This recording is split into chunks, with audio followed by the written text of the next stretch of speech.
প্ৰতিদিন টাইমৰ সন্মুখত ছিংগাপুৰ অসম এছ'চিয়েশ্যনৰ সদস্য তন্ময় ফুকনৰ মাতৃৰ প্ৰতিক্ৰিয়া। ছিংগাপুৰ বিমানবন্দৰত নামিয়েই তন্ময় ফুকনক ফোন কৰি মাতিছিল জুবিন গাৰ্গে। সাঁতোৰাৰ সময়ত জুবিন গাৰ্গক লাইফ জেকেট পিন্ধাই দিছিল তন্ময় ফুকনে।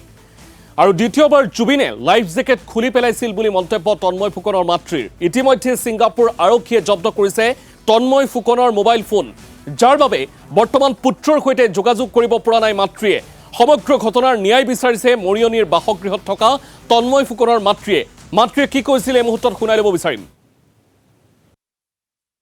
যেহেতু মুখ্যমন্ত্ৰীয়ে আহ্বান জনাইছে, যিসকল ছিংগাপুৰস্থিত অসম এছ'চিয়েশ্যনৰ ব্যক্তিসকলে সাক্ষ্য প্ৰদান কৰিবলৈ আহ্বান জনাইছে। যিহেতু আপোনাৰ পুত্ৰও ছিংগাপুৰত থাকে, কি নাম আৰু কি ক'ব এই লগত? মোৰ পুত্ৰ আছে তাতে, কিন্তু আমি গম পালোঁ তেখেতৰ নামটো তন্ময় ফুকন। তাৰপিছত আমিও সেই টিভি চাইহে যিদিনাখন এনেকুৱা হ'ল তেতিয়াহে গম পাইছোঁ সকলোবিলাক যে এনেকুৱা হৈছে ঘটনাটো। সেইদিনাখন আমাৰো বহুত দুখ লাগিছে জুবিনৰ কাৰণে। জুবিনৰ মৃত্যু কোনেও বিচৰা নাছিলে। আচ্ছা, তন্ময় ফুকনৰ সৈতে এতিয়া যোগাযোগ হৈছে নি, বা তেখেত অসমৰ যিটো সাক্ষ্য প্ৰদান কৰাৰ কথা যে CIDৰ ওচৰত, আপোনালোকৰ সৈতে যোগাযোগ কেতিয়া শেষবাৰ হৈছিল তন্ময়? যোগাযোগ সেই তেতিয়াই যেতিয়া তেওঁলোকে যাব, গোটেইখিনি ল'ৰাবোৰ এটা লগ কৰিব, সেইখিনিতে আৰু তাৰপিছত লগ পোৱা নাই। কাৰণ তাৰপিছতো অলৰেডি জুবিনৰ এনেকুৱা হ'ল, গতিকে আৰু অলৰেডি ছিংগাপুৰ গভৰ্ণমেণ্টৰ যিখিনি তেওঁলোকৰ হেৰি আছে, নিয়ম অনুযায়ী তেওঁলোকৰ ফোন চোন চব লৈ ল'লে। গতিকে ফোন লৈ লোৱাৰ পিছত তাৰ লগত আমাৰ যোগাযোগ হোৱা নাই, কি আছে কি নাছে।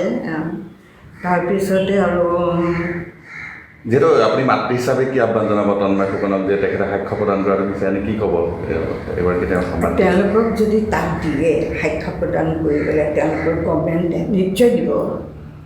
আৰু আপোনাৰ পুত্ৰ তন্ময় ফুকনৰ সৈতে জুবিনৰ বাৰ্তালাপ হৈছিল, এয়াৰপৰ্টত ফোন কৰিছিল নেকি? জুবিনে ফোন কৰা কথাটো কৈছে যে আহিলে এয়াৰপৰ্টত তাই আহিল, তন্ময় ফুকনক মাতিছিলে, সেইটো কৈছিলে। তেতিয়াই তাৰপিছত পিছদিনাখন এইবোৰ ঘটনা হ'ল আৰু নাজানো কি হ'ল কি নাই। আৰু তন্ময় যিহেতু আপোনালোকৰ পৰিয়ালটোতে জুবিন গাৰ্গৰ এটা সম্পৰ্ক আছে, সিহঁতৰ লগত খুব ভাল, তালৈ গ'লেও ইয়াক বিচাৰে। তাৰপিছতে বিহু সন্মিলন হয় সিহঁতৰ এছ'চিয়েশ্যনৰ, সেইখিনি তেতিয়া সিহঁতে লগ কৰি সকলোবিলাকে পাতে, ভালধৰণে হৈ যায়। তাৰপিছতে এইবাৰো তেনেকৈ গৈছিলে বেচেৰা। তাৰপিছত যে এনেকুৱা ঘটনা হ'ব কোনেও নাজানে বস্তুটো। যিহেতু তন্ময় ফুকনৰ পিতৃৰ খবৰ লোৱা বুলি কৈছিল জুবিন গাৰ্গে, কি ক'ব? 19 চনত যেতিয়া এখেতৰ 1918 চন এনেকুৱাতে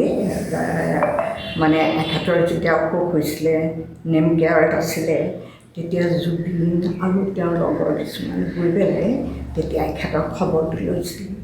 খালি ফটো যেতিয়া ভিডিঅ'ত কৰি দেখুৱাইছিলে, তেতিয়া দেখিছোঁ যে তন্ময় ওচৰতে বহি আছিলে। জুবিনৰ প্ৰথম হেৰিটো জেকেটটো, লাইফ জেকেটটো অলৰেডি তেতিয়া সি পিন্ধাই আছে, পিন্ধাই মেলি তেতিয়া নামিলে, সেইবাৰ গ'ল।